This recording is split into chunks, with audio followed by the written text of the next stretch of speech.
Local collapse here, I'm going to cover what it might actually look like around here. But this is part of your planning, modeling local collapse. Implementing a financial plan.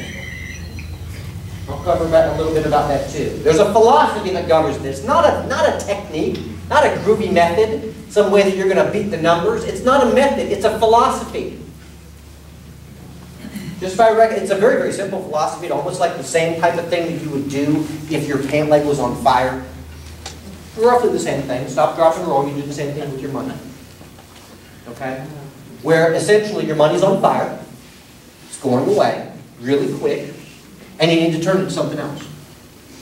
Really fast. Don't keep dollars. Don't keep zeros. If you want to keep zeros in front of numbers in the bank, awesome. But don't keep zeros in your bank. I am not a financial planner.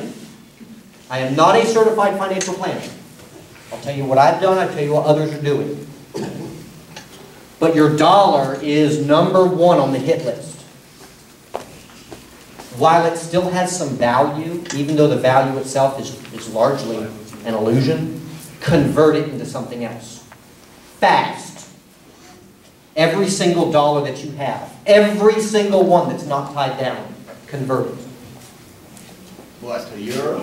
No, not currency at all. You need... Amen. Yeah. Actually, George Washington, man, how many gallons of whiskey did he produce? Like, thousands. And she said, turn it into liquor.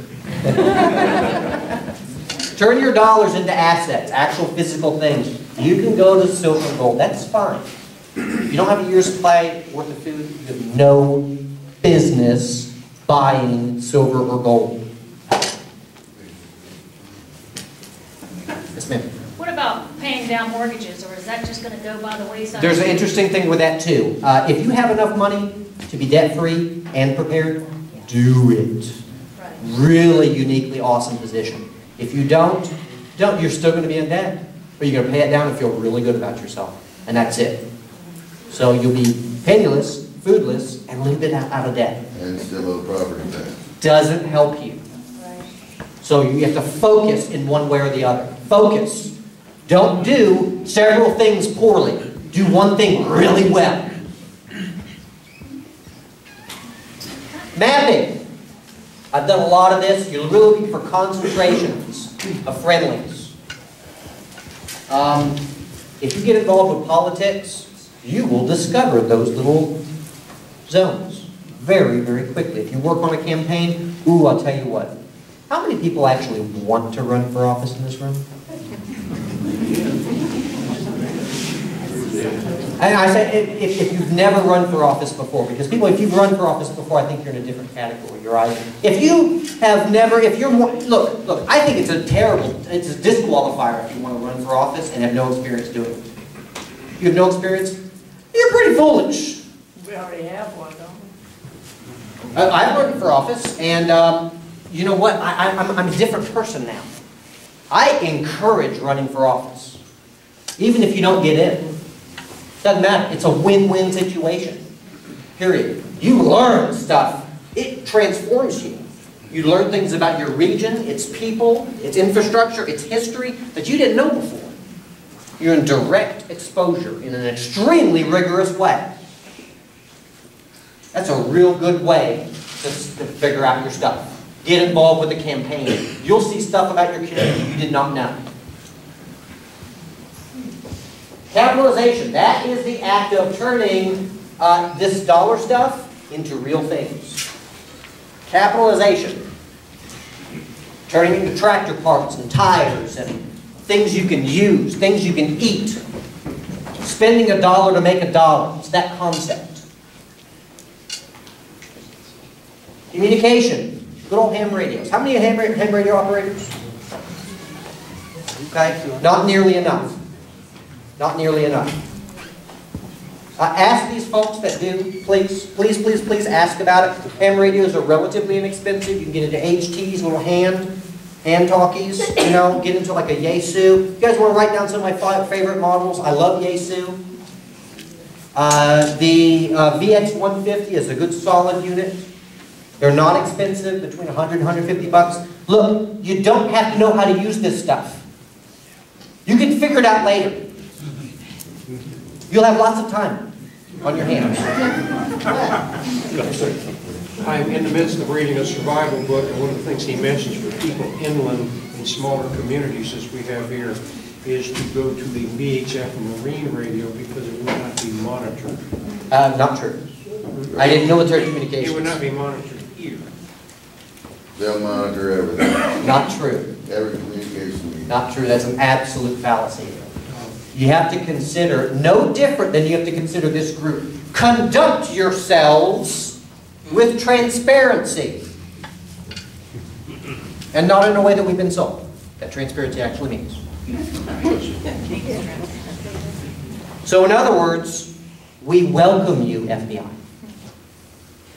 There's nothing that we will do that will discredit ourselves, our nation, our fellow man. Do not tolerate talk of violence or racism in your midst. Do not tolerate it. Give each other one warning. That's it. You want to improve your survival? Make sure the only report that somebody has about you is that you are the salt of the earth.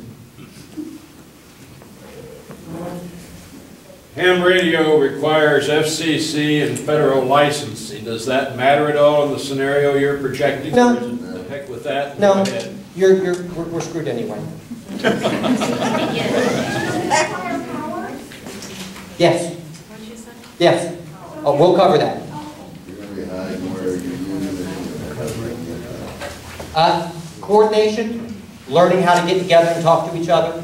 Not just the ability to, but learning how. Coordination. Training and volunteerism. Okay, now let's just say, we're in a totally imaginary situation here. Let's just say that this group forms a militia and keeps it all in secret. And you all train at his farm, and you keep it all secret, and you've got this great plan. And you're going to save your community.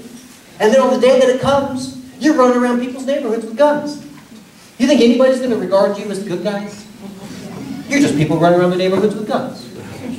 Very bad thing to do. The concept of hiding long enough where everything will blow over is a flawed concept.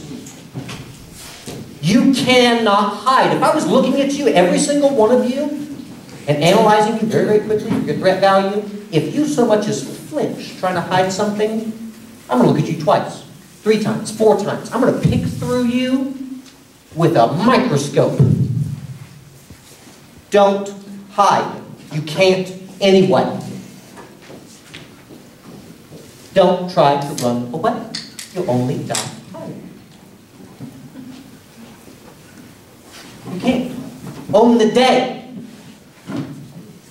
You're the good guys. You don't have to run.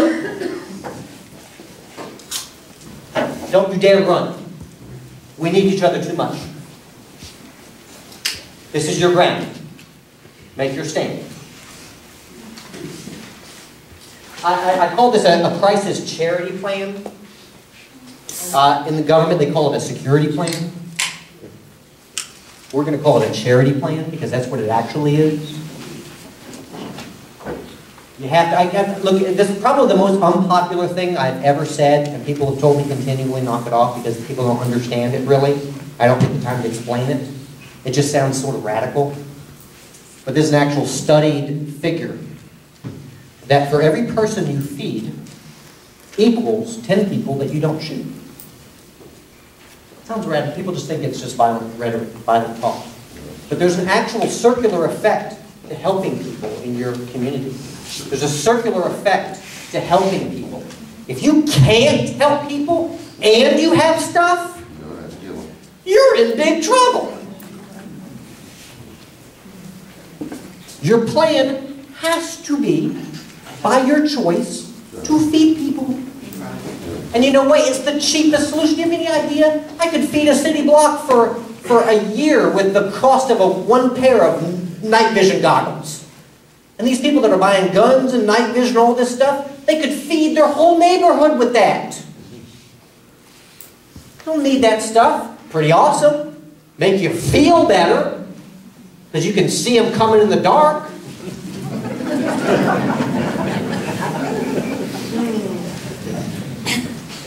But that's about it. Really. Seriously. On our level, what we're trying to do here, that's it. Please don't spend your money on this stuff. We could fill, listen. People who have read Survival, they will have the list that you got to buy. You know? And it's a lot of money. On average, to support a family in a true prepper form, costs about $48,000 per family. Now that's to make it so you can last to the end of the world.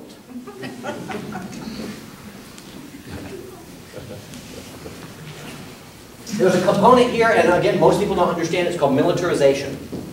Think Israel. Israel, unfortunately, is a largely socialistic state. But part of that is because they are a militarized society. They're actually classified as a military collective, in which their people, as a people, serve in that militant function.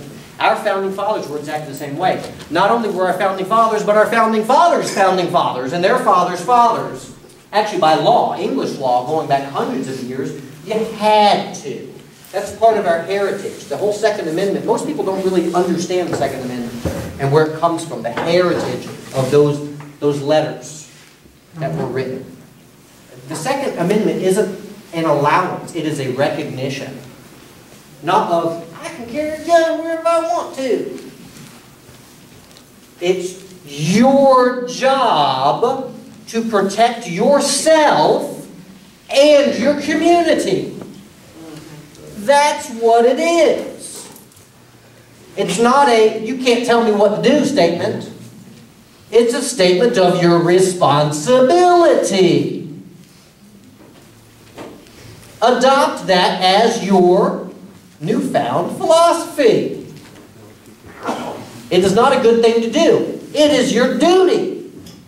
If you want to be free, you must also be self-responsible. They go together. Peanut butter and jelly, they go together.